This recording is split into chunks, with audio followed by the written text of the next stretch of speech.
नमस्कार, खबर चुनावी में आपका बहुत बहुत स्वागत है। मैं हूं आपके साथ योगिता वाजपेयी। चलिए बुलेटिन की शुरुआत करते हैं। लोकसभा चुनाव के लिए भाजपा ने शनिवार को मध्य प्रदेश की 29 में से 24 सीटों पर और छत्तीसगढ़ की सभी 11 सीटों पर प्रत्याशियों के नामों का ऐलान कर दिया है।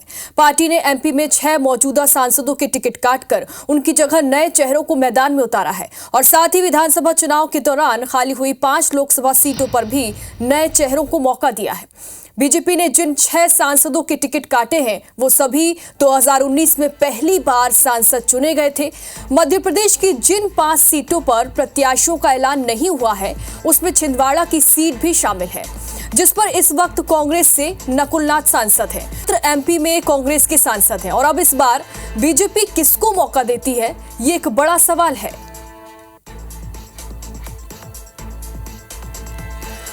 वहीं छत्तीसगढ़ में 7 नए चेहरों को इस बार मैदान में उतारा गया है। सिर्फ 2 सीट पाटन और राजनांदगांव। पाटन से सांसद विजय बघेल और राजनांदगांव से सांसद संतोष पांडे को रिपीट किया गया है। तो छत्तीसगढ़ की 11 सीटों पर प्रत्याशियों की घोषणा कर दी गई है। वहीं मध्य प्रदेश की 29 में से 24 सीटों पर लोकसभा के उम्मीदवारों की घोषणा की गई है।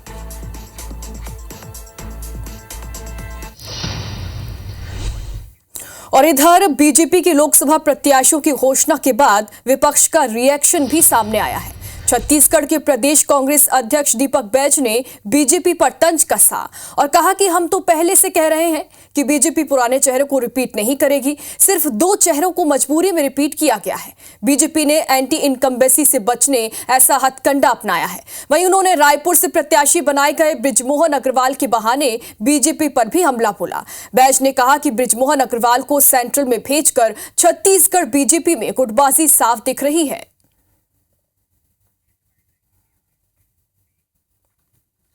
कि भारतीय जनता पार्टी का टिकट वितरण हम लोग शुरू से कहते आ रहे थे कि पुराने चेहरों को रिपीट नहीं करेगी। आप देखेंगे 9 में से सिर्फ 2 चेहरे को मजबूरी में उन लोगों ने रिपीट किया है और क्योंकि पता है पुराने चेहरे रिपीट करेंगे तो वो चुनाव नहीं जीत पा रही है। गुटबाजी क्लियर साफ दिख रहा है।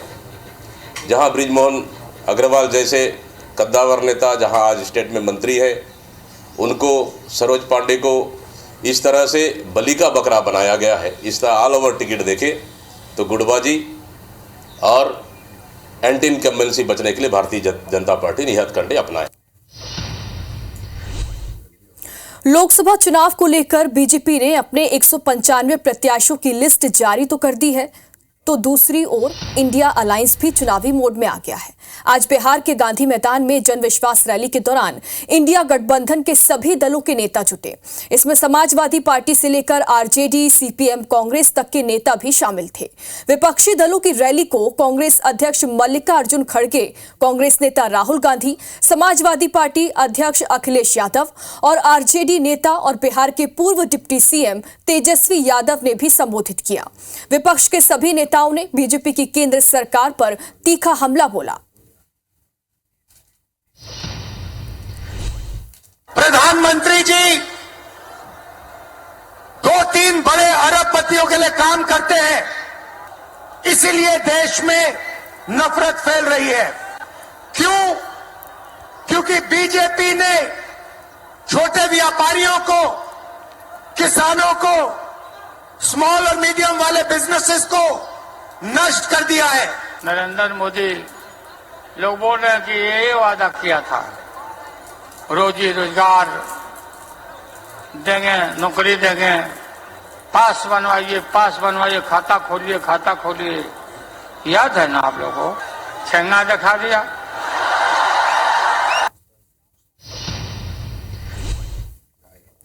राहुल गांधी की भारत जोड़ो न्याय यात्रा इस समय मध्य प्रदेश में है, जिस पर आज दोपहर कुछ वक्त के लिए ब्रेक लग गया है। यात्रा फिर से सोमवार को ग्वालियर से शुरू होगी। आज सुबह ग्वालियर में राहुल गांधी ने भावी अग्निवीर और पूर्व सैनिकों से बात की। इसके बाद मोहना में खुली जीप से लोगों को संबोधित किया। इस दौरान राहुल गांधी ने केंद्र सरकार पर जमकर निशाना साधा। राहुल गांधी ने कहा, आज देश में पिछले 40 साल में सबसे ज्यादा बेरोजगारी है, ये पाकिस्तान की तुलना में दोगुनी है। वहीं राहुल की यात्रा को लेकर AICC महासचिव ने जानकारी दी और बताया कि यात्रा के शेड्यूल में बदलाव के मुताबिक राहुल पटना में इंडिया गठबंधन की रैली में शामिल होने गए हैं। सोमवार को नए सिरे से फिर से मध्य प्रदेश में यात्रा शुरू होगी। सोमवार सुबह 8:30 बजे शिवपुरी स्थित हवाई पट्टी पर पहुंचेंगे और इसके बाद ग्वालियर बाईपास चौराहे से रोड शो शुरू करेंगे। आपको मालूम है कि हिंदुस्तान में पाकिस्तान से दुगनी बेरोजगारी है। यहाँ पे 23% है युवाओं की, वहां पे 12%। छोटे व्यापारी हैं, छोटे बिजनेसेस हैं, उन सब को खत्म कर दिया। कैसे? GST और नोटबंदी से। तो इससे भयंकर बेरोजगारी फैली है। भारत जोड़ो न्याय यात्रा होगा, पर दोपहर के लिए स्थगित किया गया है क्योंकि राहुल जी और खड़गे जी, हमारे सम्मानित कांग्रेस अध्यक्ष, वो पटना में मौजूद होंगे। ये एक संयुक्त रैली है, गठबंधन की रैली है और एक बहुत प्रभावशाली संदेशा भेज रहा। भोजपुरी सिनेमा के सुपरस्टार कहे जाने वाले पवन सिंह ने आज रविवार को पश्चिम बंगाल की आसनसोल संसदीय सीट से चुनाव लड़ने से मना कर दिया है। बीजेपी ने कल शनिवार को पवन सिंह को आसनसोल से चुनाव लड़ने के लिए टिकट देने का ऐलान किया था। हालांकि टिकट मिलने के बाद कल पवन सिंह ने पार्टी के शीर्ष नेतृत्व को इसके लिए धन्यवाद भी किया था, लेकिन आज उन्होंने वहां से चुनाव लड़ने से मना कर दिया। बीजेपी ने कल 195 उम्मीदवारों की लिस्ट जारी की थी, जिसमें पश्चिम बंगाल की 20 सीटें भी शामिल थी। इन 20 सीटों में आसनसोल संसदीय सीट भी शामिल थी, जहां से पवन सिंह को टिकट दिया गया था। तृणमूल कांग्रेस के शत्रुघ्न सिन्हा आसनसोल सीट से लोकसभा सांसद हैं। वो 2022 में यहां पर हुए उपचुनाव में सांसद चुने गए थे, लेकिन टिकट मिलने के कई घंटे के बाद पवन सिंह ने सोशल मीडिया प्लेटफॉर्म X पर ट्वीट कर कहा, भारतीय जनता पार्टी के शीर्ष नेतृत्व को दिल से आभार प्रकट करता हूं। पार्टी ने मुझ पर विश्वास करके आसनसोल का उम्मीदवार घोषित किया, लेकिन किसी कारणवश मैं आसनसोल से चुनाव नहीं लड़ सकता।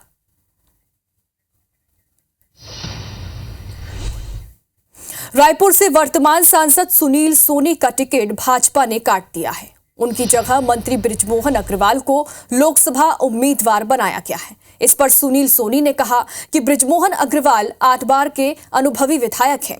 पार्टी ने इसीलिए उन्हें प्रत्याशी बनाया है। मेरा दावा है कि वो रिकॉर्ड मतों से जीतेंगे। और साथ ही उन्होंने ये भी कहा कि उन्हें लोकसभा क्षेत्र में काम नहीं कर पाने का अफसोस है। हमारे साथ रायपुर लोकसभा क्षेत्र के वर्तमान सांसद सुनील सोनी यहाँ मौजूद हैं। कल भारतीय जनता पार्टी ने लोकसभा के 11 प्रत्याशियों की सूची जारी कर दी। केवल 2 ही प्रत्याशियों को रिपीट किया गया, एक विजय बघेल को और संतोष पांडे को। आपका भी नाम लगभग तय माना जा रहा है। आखिर क्या वजह थी कि आपका नाम यहाँ सूची में नहीं रहा, आपका नाम कट गया? देखिए, मेरे से अनुभवी आदमी बृजमोहन जी हैं, 8 बार के विधायक हैं। पार्टी को लगा कि नई रायपुर राजधानी है, यहाँ पे और बेहतर कैंडिडेट देना चाहिए, तो उन्होंने बृजमोहन अग्रवाल जी को टिकट दिया है। अच्छे वोट से जीतेंगे हम लोग इस चुनाव को, रायपुर का भी। और मैंने तो सपने में नहीं सोचा था कि मुझको कभी सांसद की टिकट मिलेगी। पार्टी ने विश्वास करके सांसद बनाया। मेरे लोकसभा में छोटे से छोटा स्टेशन है, वो सारे स्टेशन अमृत भारत में शामिल हो गए।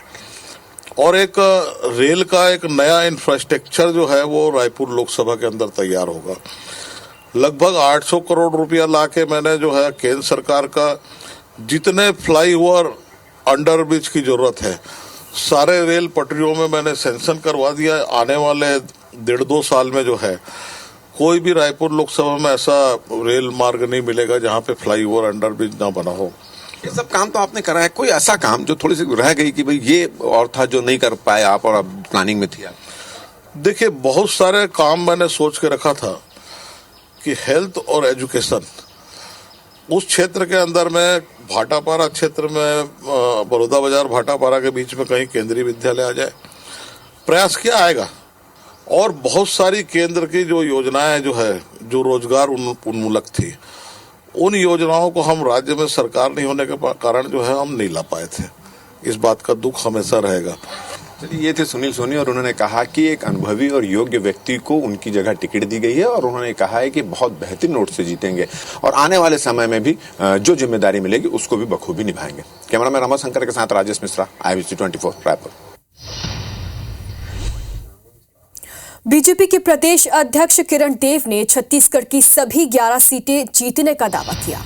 जगदलपुर के बीजेपी कार्यालय में पत्रकार वार्ता करते हुए किरण देव ने कहा कि भाजपा आगामी लोकसभा चुनाव मोदी की गारंटी और विकास के मुद्दे पर लड़ने जा रही है। हम प्रदेश की सभी सीटें जीतकर प्रधानमंत्री नरेंद्र मोदी को समर्पित करेंगे। बीजेपी प्रदेश अध्यक्ष ने विकसित भारत संकल्प पत्र सुझाव अभियान को लेकर भी जानकारी दी। किरण देव ने कहा कि विकसित भारत बनाने के लिए लोगों के सुझाव लेने के लिए अभियान चलाया जा रहा है। भाजपा जिला, विधानसभा, मंडल और बूथ स्तर पर जाकर लोगों से सुझाव लेगी। हम 11 की 11 लोकसभा चुनाव में 11 कमल फूल को खिलाकर आदरणीय प्रधानमंत्री जी को और आदरणीय राष्ट्रीय अध्यक्ष नड्डा जी को हम समर्पित करेंगे। और इधर छत्तीसगढ़ के महासमुंद लोकसभा सीट पर बीजेपी ने पहली बार महिला प्रत्याशी को उतारा है। इस सीट से रूप कुमारी चौधरी 2024 के लोकसभा चुनाव में अपनी किस्मत आजमाती हुई नजर आएंगी। बीजेपी आलाकमान ने मौजूदा सांसद चुन्नीलाल साहू का टिकट काटकर रूप कुमारी चौधरी को मौका दिया है। चुन्नीलाल साहू ने इस पर खुशी जाहिर करते हुए रूप कुमारी चौधरी को बधाई दी और हर संभव मदद का भरोसा दिया। वहीं रूप कुमारी ने महासमुंद लोकसभा क्षेत्र के लिए सिंचाई और रेल सेवा के विस्तार को प्राथमिकता बताया।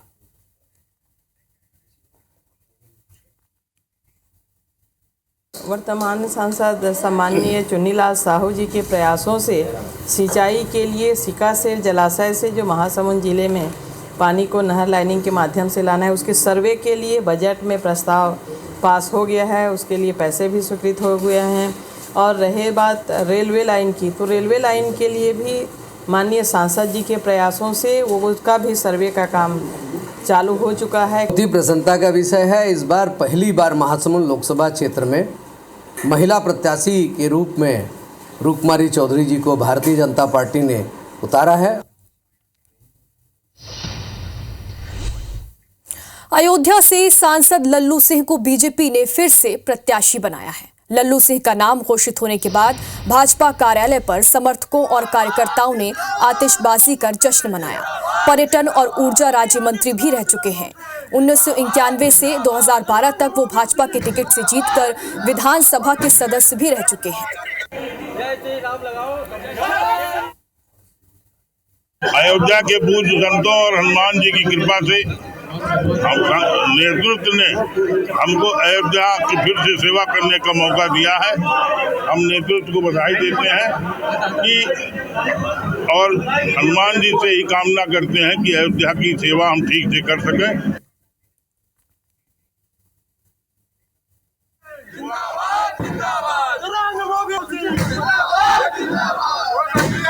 तो जश्न की ये तस्वीरें इस वक्त आपको दिखा रहे हैं। और इधर एमपी के मुरैना जिले के दौरे पर आए राजस्थान के पूर्व डिप्टी सीएम सचिन पायलट ने भाजपा सरकार पर जमकर हमला बोला। उन्होंने कहा कि सरकार जमकर भ्रष्टाचार में लगी हुई है।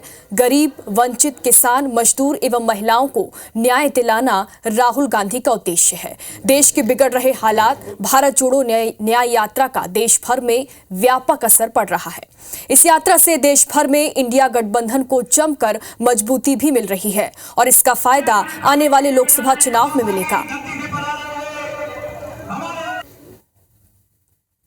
राहुल जी की कोशिश है कि 10 साल की जो सरकार है दिल्ली में, उससे सवाल पूछें कि वो सरकार है जिसने 147 सांसदों को एक साथ निलंबित करने के बाद चोर दरवाजे से बिलों को पास के पार्लियामेंट के अंदर। और मैं समझता हूँ आज जो किसानों के साथ, विशेष रूप से नौजवानों के साथ अनदेखी हो रही है, उसका जवाब जनता देगी वोटों के माध्यम से। तो भोपाल से इस वक्त की बड़ी खबर, पूर्व आईपीएस सुखराज सिंह बीजेपी में शामिल हो गए हैं। प्रदेश अध्यक्ष वीडी शर्मा ने उन्हें गमछा पहनाकर बीजेपी में शामिल किया। तो बड़ी खबर इस वक्त की आपको बता रहे हैं, भोपाल से पूर्व आईपीएस बीजेपी में शामिल हो गए हैं। तस्वीरें इस वक्त आपको दिखा रहे हैं, भोपाल से पूर्व आईपीएस सुखराज सिंह बीजेपी में शामिल हो गए हैं। प्रदेश अध्यक्ष वीडी शर्मा ने गमछा पहनाकर उन्हें बीजेपी में शामिल कराया है, बीजेपी की सदस्यता दिलाई है। तो ये बड़ी खबर आपको दिखा रहे हैं, भोपाल से पूर्व आईपीएस जो हैं वो बीजेपी में शामिल हो गए हैं। तस्वीरें भोपाल से हैं, जहां पर वीडी शर्मा ने उन्हें बीजेपी की सदस्यता दिलाई है।